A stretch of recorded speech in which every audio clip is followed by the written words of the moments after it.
बिस्मिल्लाहिर्रहमानिर्रहीम। अस्सलामु अलैकुम। हजूर सल्लल्लाहु अलैहि वसल्लम ने इरशाद फरमाया, जब कोई बंदा मिसवाक करे और फिर खड़ा होकर नमाज पढ़ने लगे तो एक फ़रिश्ता उसके पीछे खड़ा हो जाता है और बागौर उसकी तिलावत सुनने लगता है। फिर वो फ़रिश्ता उस कारी के करीब हो जाता है और अपना मुंह उसके मुंह पर रख देता है, तो जो लफ्ज़ भी कारी के मुंह से निकलता है फरिश्ते के पेट में दाखिल हो जाता है। लिहाजा कुरान के लिए अपने मुंहों को साफ सुथरा रखा करो। एक रात हजूर अक़दस सल्लल्लाहु अलैहि वसल्लम को कुछ तकलीफ और बीमारी की शिकायत लाहक हो गई। जब सुबह हुई तो अर्ज़ किया गया, या रसूल अल्लाह सल्लल्लाहु अलैहि वसल्लम, आप पर दर्द के आसार वाज़िया महसूस हो रहे हैं। फरमाया, सुनो, अल्हम्दुलिल्लाह, इस दर्द के बावजूद जो तुम महसूस कर रहे हो, मैंने गुज़श्ता रात तहज्जुद में 7 लंबी सूरतें पढ़ी हैं। हजूर सल्लल्लाहु अलैहि वसल्लम ने फरमाया, जब तुम में से कोई मिसवाक करता है और फिर खड़ा होकर कुरान पढ़ना शुरू कर देता है तो उसका कुरान सुनने के लिए एक फरिश्ता उसके गिर्द चक्कर लगाता रहता है, हत्ता कि अपना मुंह कारी के मुंह पर रख देता है। बस कारी के मुंह से जो आयत भी निकलती है फरिश्ते के मुंह में दाखिल हो जाती है, और जब बगैर मिसवाक किरात करता है तो फरिश्ता चक्कर तो लगाता है मगर अपना मुंह उसके मुंह पर नहीं रखता।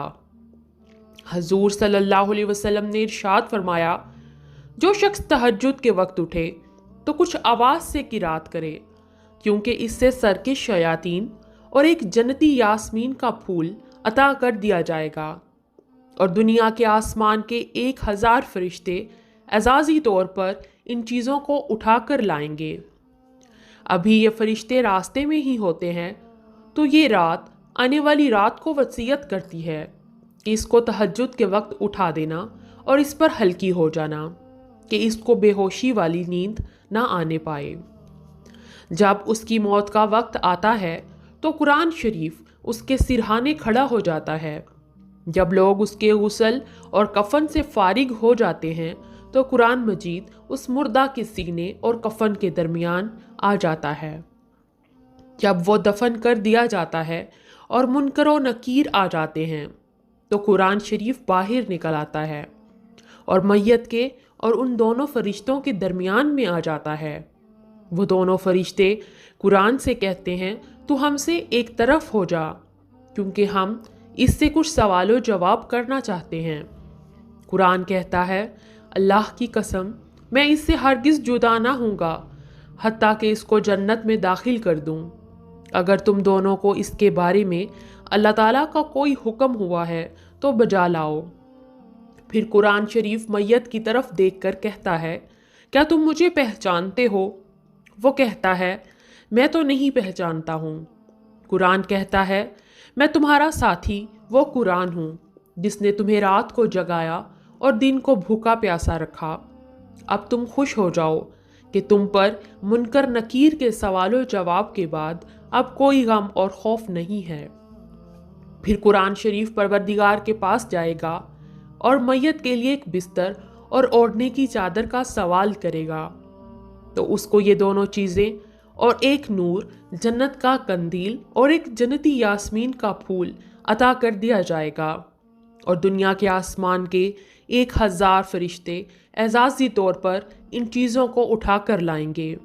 अभी ये फरिश्ते रास्ते ही में होंगे कि कुरान उनसे पहले कब्र में मैयत के पास पहुंच जाएगा और उससे कहेगा, क्या तुम्हें मेरे बाद कोई वहशत तो महसूस नहीं हुई? मैं तो तुम्हारे लिए अल्लाह के पास बराबर सिफारिश करता रहा हूँ। इतने में फरिश्ते वो चीज़ें लेकर पहुँच जाएंगे, कब्र में बिस्तर बिछा देंगे, चादर उसके पैरों के पास रख देंगे और यास्मीन के फूल को उसके सीने के पास रख देंगे और कब्र को कंदील से मुनव्वर कर देंगे। उसकी कब्र में 500 साल की मुसाफत के बराबर कुशादगी कर दी जाएगी। मैयत को दाहिनी करवट पर लिटा दिया जाएगा। कुरान रोज़ाना उस मैयत के अहलो अयाल के पास 1 या 2 मरतबा चक्कर लगाएगा ان کی خیر و برکت کی دعا کرے گا اور میت کے پاس اس کے اہل و عیال کی خیر و خبر پہنچائے گا۔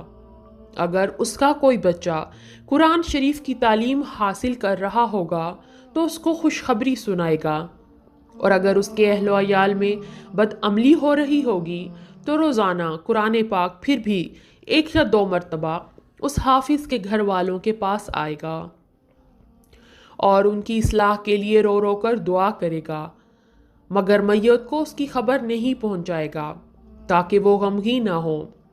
سور پھونکنے تک معاملہ ہوتا رہے گا۔ ابو الزناد تابعی کہتے ہیں کہ میں سحری کے وقت گھر سے مسجد نبوی شریف جانے کے لیے نکلتا تو جس گھر سے بھی میرا گزر ہوتا اسی سے قرآن کے قاری کی تلاوت کی آواز آ رہی ہوتی تھی۔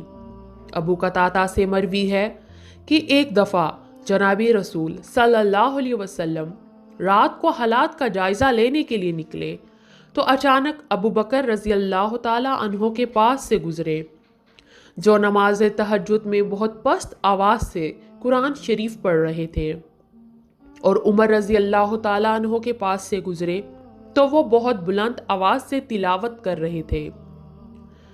صبح کو جب یہ دونوں حضرات نبی کریم صلی اللہ علیہ وسلم کی بارگاہ میں اکٹھے حاضر ہوئے تو فرمایا، ابو بکر، میں رات آپ کے پاس سے گزرا تو آپ بہت پست آواز سے تہجد میں قرآن پڑھ رہے تھے۔ عرض کیا، یا رسول اللہ صلی اللہ علیہ وسلم، میں اس ذات کو سنا رہا تھا جس سے میں شرف، مناجات و ہم کلامی کر رہا تھا، وہ ذات آہستہ آواز کو بھی سنتی ہے۔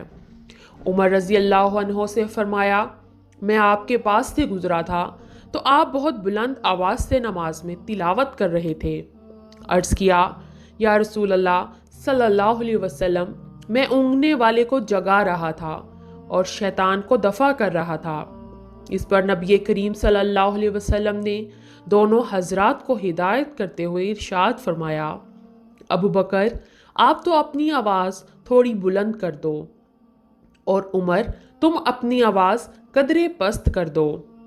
ابو داؤد کی ایک روایت میں یہ اضافہ بھی ہے کہ جناب رسول اللہ صلی اللہ علیہ وسلم نے صبح کو بلال رضی اللہ عنہ سے فرمایا، بلال، رات کو میں نے تہجد میں آپ کی تلاوت سنی تو آپ کچھ فلاں صورت میں سے اور کچھ فلاں صورت میں سے پڑھ رہے تھے، یہ کیا ماجرا ہے؟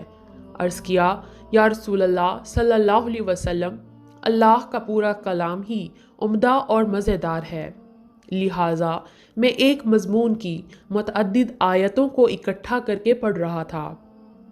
اس پر نبی کریم صلی اللہ علیہ وسلم نے فرمایا، تو ٹھیک ہے، تم میں سے ہر ایک اپنے عمل میں درستی کو پہنچا۔ سبحان اللہ۔ اگر آپ کو یہ ویڈیو اچھی لگی ہو تو اس کو لائک اور شیئر ضرور کیجیے، اور ساتھ ہی ساتھ چینل کو سبسکرائب کر لیجیے تاکہ آئندہ آنے والی ویڈیو کی اپڈیٹ آپ کو ملتی رہے۔ جزاک اللہ۔